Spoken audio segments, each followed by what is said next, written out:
રાજ્યની અંદર હાલ વેક્સિન વિતરણને લઈને સર્વે જે છે તે કરવામાં આવી રહ્યો છે। જો કે હાલના તબક્કે રાજ્યના આરોગ્ય વિભાગ દ્વારા વેક્સિન સર્વેની સમય મર્યાદા છે તેમાં વધારો કરવામાં આવ્યો। રાજ્યના તમામ જિલ્લા અને કલેક્ટર તથા જિલ્લા વિકાસ અધિકારી મારફતે 10 ડિસેમ્બરથી 13 ડિસેમ્બર દરમિયાન સર્વેની કામગીરી સોંપવામાં આવી હતી। તેવામાં હવે કોરોના વેક્સિનને લઈને સર્વેની સમય મર્યાદા છે તેમાં વધારો કરવામાં આવી રહ્યો છે, જેથી હવે ગુજરાતમાં વધુ એક અઠવાડિયા સુધી સર્વેની કામગીરી ચાલવાની છે, જેમાં હવે 23 ડિસેમ્બરથી રસીકરણ માટે પ્રાયોરિટી ગ્રુપનો સર્વે કરવામાં આવશે। हाल अलग अलग टीमों घरे जईने सर्वेनी कामगीरी करी रही है। सर्वे माटे टीमोनी रचना पण करी देवामां आवी छे। आ टीम द्वारा डोर टू डोर सर्वे मतदार यादी आधारे डेटा तैयार थई रह्यो छे। आ उपरांत जिल्ला तालुका मथकोए रसी माटे स्थळो पर नक्की कराया छे, जेमां सामूहिक अने प्राथमिक आरोग्य केन्द्रो पर रसी माटेनी व्यवस्था छे ते गोठववामां आवशे। रसीना वितरण माटे आरोग्य विभाग द्वारा सविशेष एक माળખું જે છે એ ઊભું કરવામાં આવ્યું છે। ખાસ કોવિન નામનું જે સોફ્ટવેર છે એના દ્વારા તમામ જે કોરોના વેક્સિન અને વેક્સિન લેનારા તમામ લોકોનો એક ડેટા એકત્ર કરવામાં આવે છે અને પછી ત્યારબાદ કોરોના વેક્સિનની વિતરણ વ્યવસ્થા છે તેને લઈને એક મેસેજ જે છે તે તમામ લોકોને કરવામાં આવે છે। સુરતના 8 ઝોનમાં ચાલતા વેક્સિન સર્વેમાં અત્યાર સુધી 95000 ડેટા કલેક્ટ કરવામાં આવ્યો છે। જો કે હજુ પણ સર્વેની કામગીરી લંબાવવામાં આવી છે અને તેને લઈને કામગીરી પૂરજોશમાં ચાલી રહી છે। વેક્સિન સર્વેની કામગીરીમાં સુરત પાછળ રહી ગયો હોય તેવું લાગી રહ્યું છે। 4 દિવસના સર્વે બાદ પણ હજી પણ કામગીરી બાકી છે। 50 વર્ષથી વધુ ઉંમરના હજુ સુધી માત્ર 95000 લોકો ઓળખાયા છે, જેથી સુરતમાં થતો સર્વે હજી પણ લંબાશે। તો બીજી બાજુ સુરત મહાનગરપાલિકા દ્વારા કોરોના રસીની સંભાળ માટે ડ્રાય આઈસ બનાવતી ઇન્ડસ્ટ્રીઝની માહિતી મેળવવાની કામગીરી તેજ કરાઈ છે। વેક્સિન આવ્યા બાદ તેને યોગ્ય વાતાવરણમાં રાખવી એ સૌથી મોટો પડકાર છે, જેથી એ દિશામાં પણ સુરતનું તંત્ર કામે લાગ્યું છે। તો બીજી તરફ સુરતમાં કેસની સંખ્યા વધતા ટેસ્ટિંગમાં વધારો કરવાનો નિર્ણય કરાયો છે। વરાછા અને કતારગામ ઝોનમાં પોઝિટિવ કેસની સંખ્યા વધતા દૈનિક 1000 ટેસ્ટિંગ કરવાની મનપા કમિશનરે સૂચના આપી છે। સુરતમાં કોરોનાને માત આપવાની તૈયારી થઈ રહી છે। કોરોનાની વેક્સિનને લઈને કામગીરી હોય, સર્વેની કામગીરી હોય કે પછી ટેસ્ટિંગની પ્રક્રિયા હોય, આ તમામ પ્રક્રિયામાં યુદ્ધના ધોરણે કામગીરી થઈ રહી છે। ભાવનગરમાં વેક્સિન વિતરણ માટે સર્વેની કામગીરી ચાલી રહી છે। તેવામાં 55 વર્ષ કરતા મોટી ઉંમરના શિક્ષકોને સર્વેની કામગીરી ન સોંપાતા શિક્ષણ મહાસંઘ રોષે ભરાયું છે। કોરોના વેક્સિનેશન સર્વેની કામગીરીમાં મોટી ઉંમરના શિક્ષકોને બાકાત રાખવાની રજૂઆત સામે શાસનાધિકારીઓએ જાહેર કરેલા પરિપત્રને લઈને વિવાદ શરૂ થયો છે।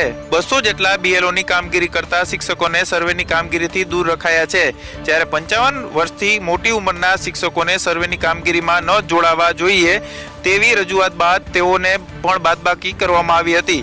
જો કે પાછળથી શાસનાધિકારી દ્વારા તમામ મોટી ઉંમરના શિક્ષકો પાસે ફિટનેસ સર્ટિફિકેટ મંગાવવામાં આવ્યા હતા અને જે શિક્ષકો સર્વેની કામગીરી કરવા સક્ષમ ન હોય તેવા શિક્ષકો શિક્ષણની કામગીરી કઈ રીતે કરી શકશે, તેથી આવા શિક્ષકોને સ્વૈચ્છિક નિવૃત્તિ લઈ લેવી જોઈએ તેવો પરિપત્ર જાહેર કર્યો હતો।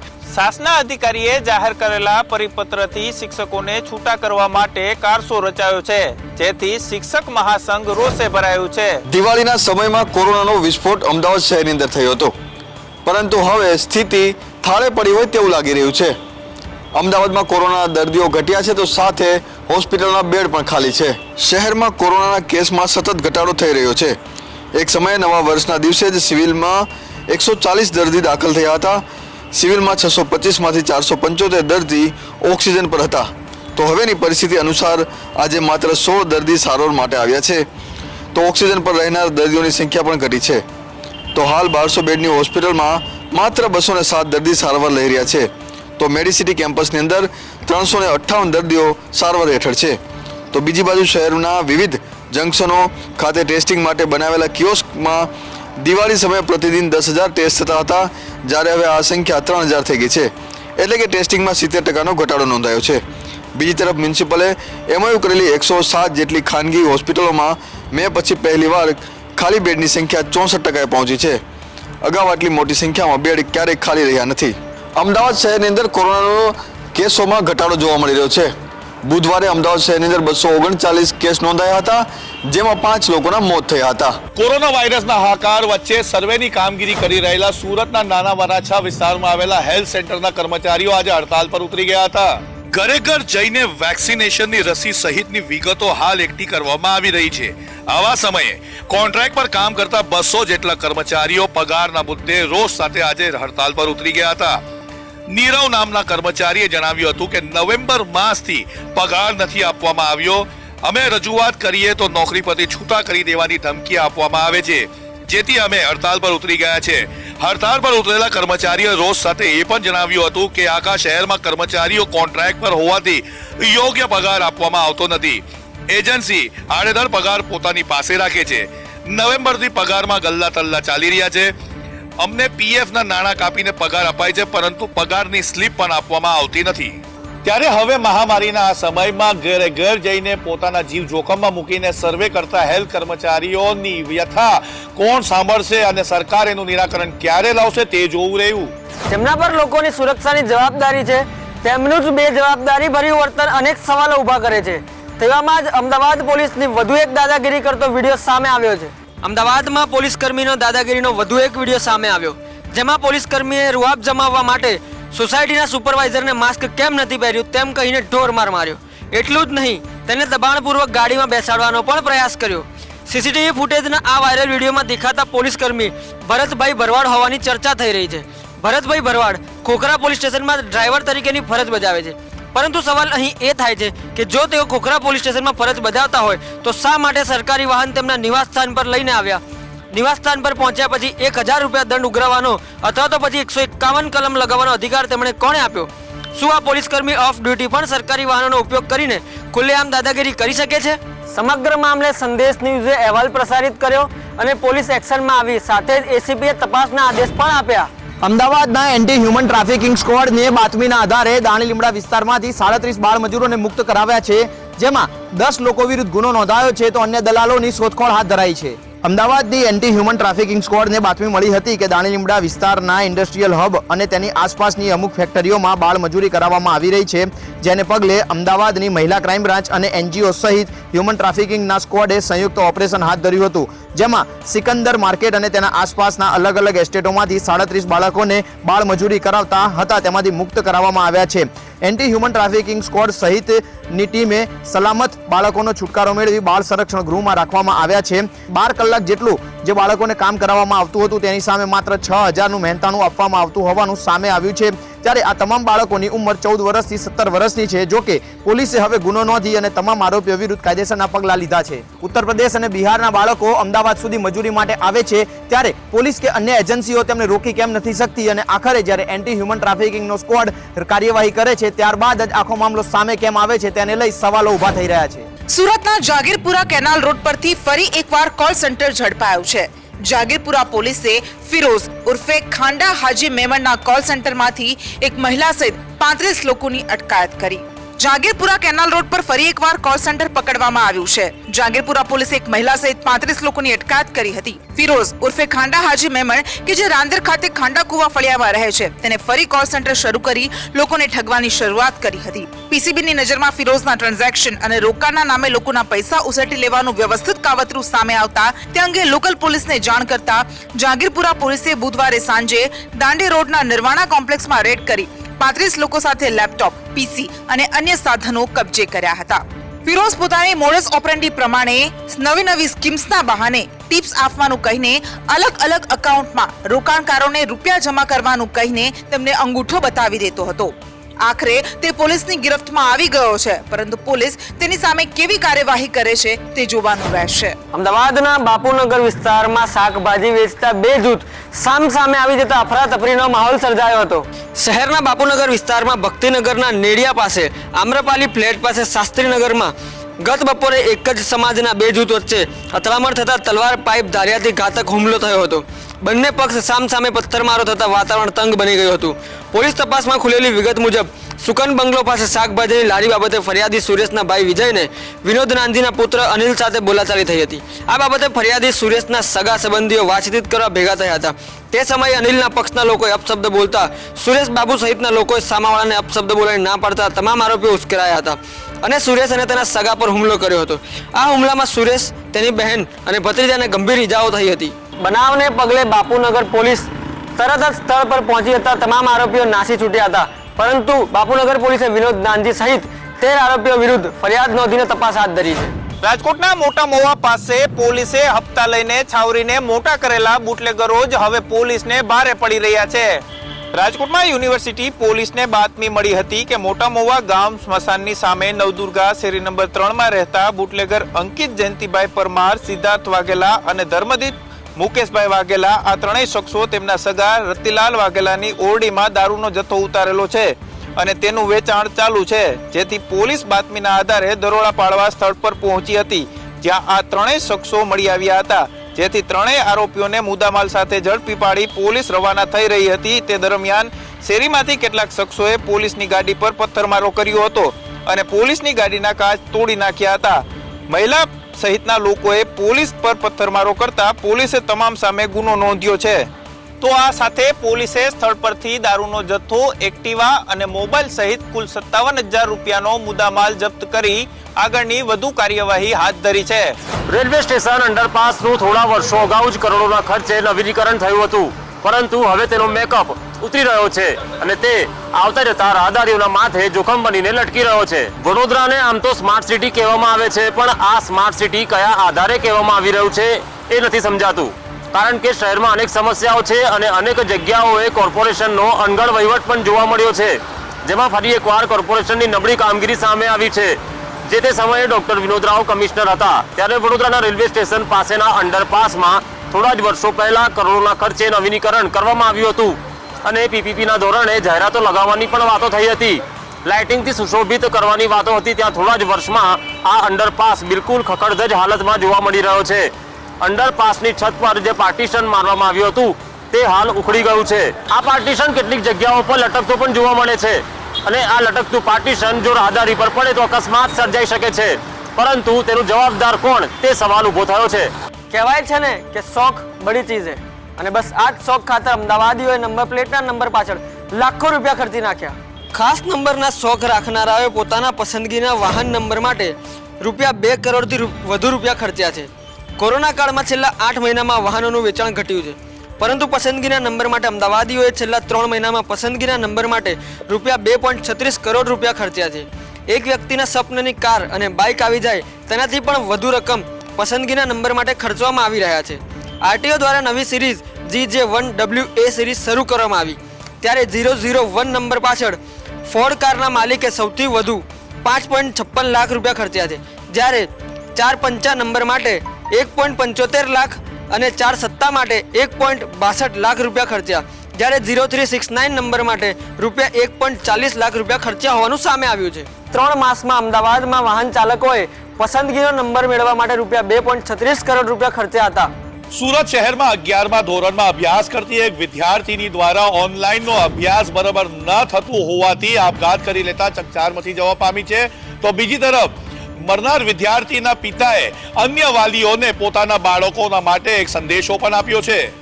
સુરતના મોટા વરાછા ખાતે રહેતા કમલેશભાઈ લુંગારિયાની પુત્રી પ્રગતિ ધોરણ 11 કોમર્સમાં અભ્યાસ કરતી હતી. જો કે કોરોનાને લઈને પ્રગતિ ઘરેથી ઓનલાઈન અભ્યાસ કરતી હતી.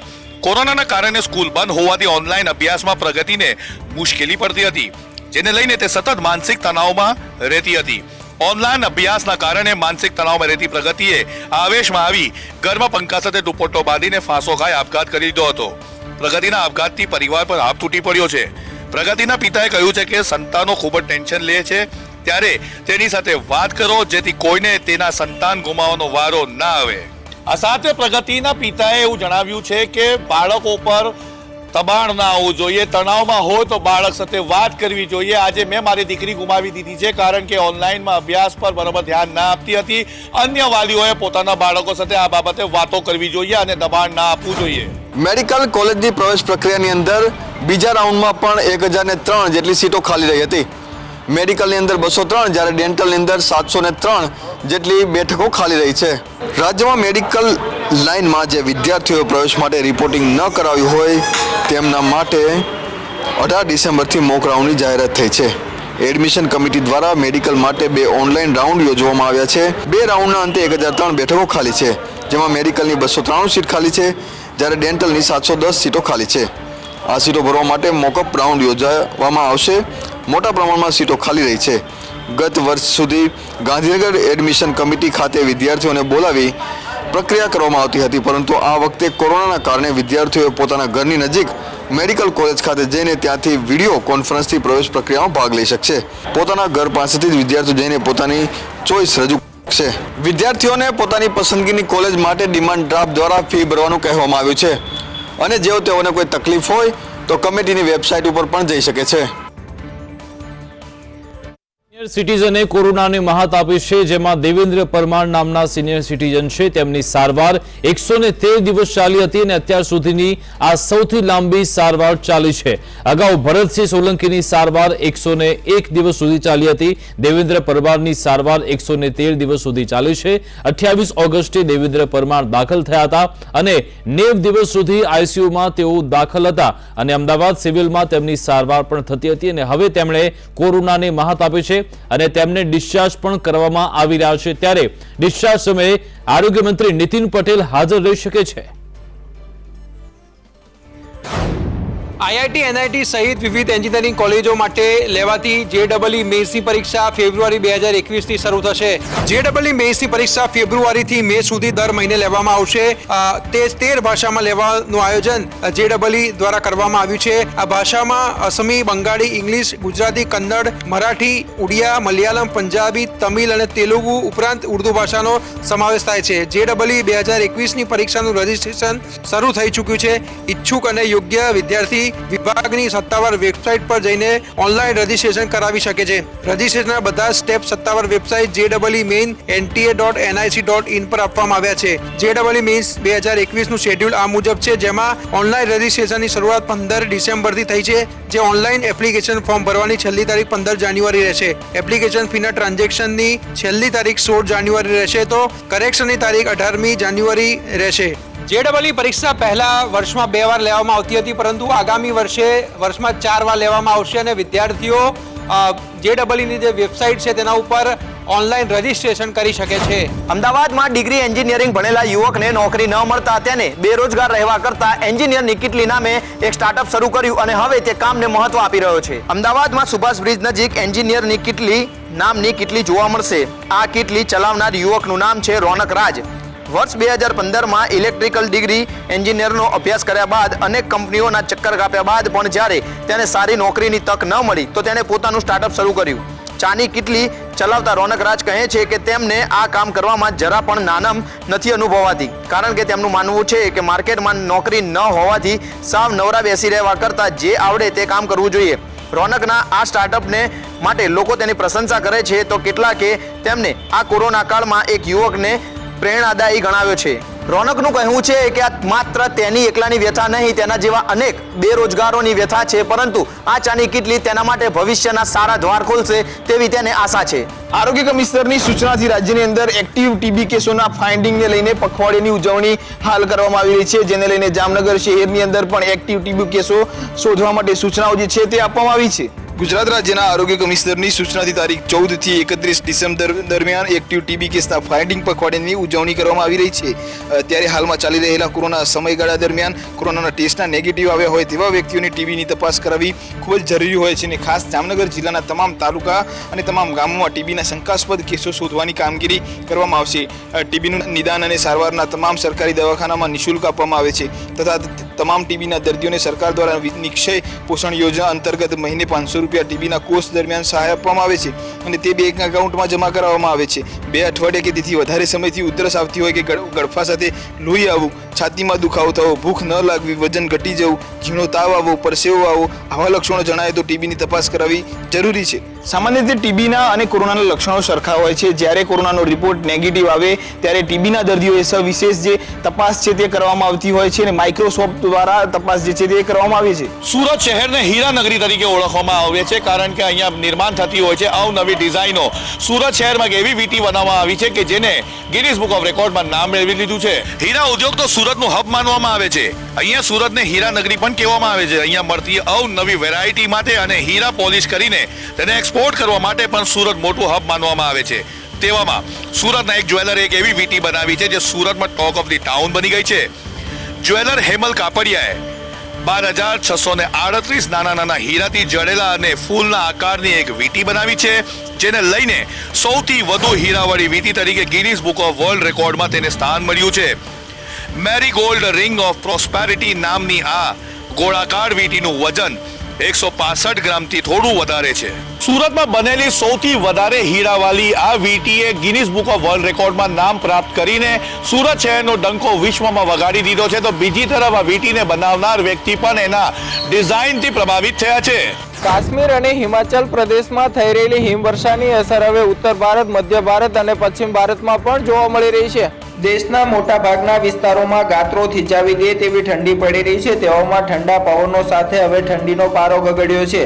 સતત બીજા દિવસે કાશ્મીરમાં ગુલમર્ગમાં તાપમાન -10 ડિગ્રીથી નીચે નોંધાયું છે, જ્યારે લદ્દાખમાં સૌથી વધારે 18.6 ડિગ્રી તાપમાન નોંધાયું છે. દેશની રાજધાની દિલ્હીમાં તાપમાન 4.1 ડિગ્રી નોંધાતા દિલ્હીવાસીઓ ઠૂંઠવાયા છે, જ્યારે રાજસ્થાનમાં પણ ઠંડીનો ચમકારો જોવા મળી રહ્યો છે. રાજસ્થાનના ચૂરુમાં 5.2 ડિગ્રી તાપમાન નોંધાયું છે. અહીંથી સૌથી ઠંડુ શહેર માઉન્ટ આબુ રહ્યું છે, જ્યાં તાપમાન 1.4 ડિગ્રી નોંધાયું છે. ગુજરાતમાં પણ તાપમાનનો પારો ગગડતા નાગરિકો ઠૂંઠવાયા છે. 11 શહેરોનું લઘુત્તમ તાપમાન 14 ડિગ્રીથી નીચે નોંધાયું છે, જ્યારે રાજ્યમાં અનેક શહેરોમાં પારો 1 ડિગ્રી ગગડ્યો છે. નલિયામાં સૌથી ઓછું 8 ડિગ્રી તાપમાન નોંધાયું છે, તો અમદાવાદમાં 16.2 અને રાજકોટમાં 10.4 ડિગ્રી તાપમાન નોંધાયું છે. રાજસ્થાનમાં હવામાન વિભાગે કોલ્ડ વેવની આગાહી કરી છે, જેને લઈને ગુજરાતમાં પણ હજુ પણ આગામી 2 દિવસ સુધી ઠંડી વધે તેવી શક્યતા છે. સૌરાષ્ટ્રમાં હવે ઠંડી પડવાની શરૂઆત થઈ ચૂકી છે. તેવામાં સક્કરબાગ ઝૂમાં રહેતા પ્રાણીઓને આ વર્ષે ઠંડીની ચિંતા નથી, કારણ કે ઝૂ સત્તાધીશોએ તેમના માટે અલાયદી વ્યવસ્થા ગોઠવી છે. હાલ શિયાળાની મોસમ ચાલી રહી છે અને દિવસે ને દિવસે ઠંડી વધી રહી છે. ત્યારે આવા સંજોગોમાં જૂનાગઢ સક્કરબાગ ઝૂ દ્વારા વન્યજીવોને ઠંડીથી રક્ષણ આપવા અલાયદી વ્યવસ્થા કરવામાં આવી છે. ઝૂ સત્તાવાળાઓએ પક્ષીઓ માટે પિંજરા પર નેટ પાથરી છે, તો હિંસક પ્રાણીઓ માટે હીટર ગોઠવાયા છે. શિયાળાને લીધે ઝૂ સત્તાવાળાઓ દ્વારા પ્રાણીઓના ભોજનમાં પણ ફેરફાર કરે છે, જેમાં માંસાહારી પ્રાણીઓને ભોજનમાં વધારો કરવામાં આવે છે, જેને લીધે તેના શરીરનું તાપમાન જાળવી રાખે. તેમજ વળી સરીસૃપ વર્ગ માટે માટલામાં લેમ્પ ગોઠવવામાં આવે છે, જેના કારણે બહારના તાપમાન કરતાં 5 થી 6 ડિગ્રી તાપમાન વધુ રહે. આમ ઝૂ સત્તાધીશો તરફથી પ્રાણીઓને ઠંડીમાં પણ ગરમી મળી રહે તે માટેની તમામ વ્યવસ્થાઓને આખરી ઓપ આપવામાં આવ્યો છે.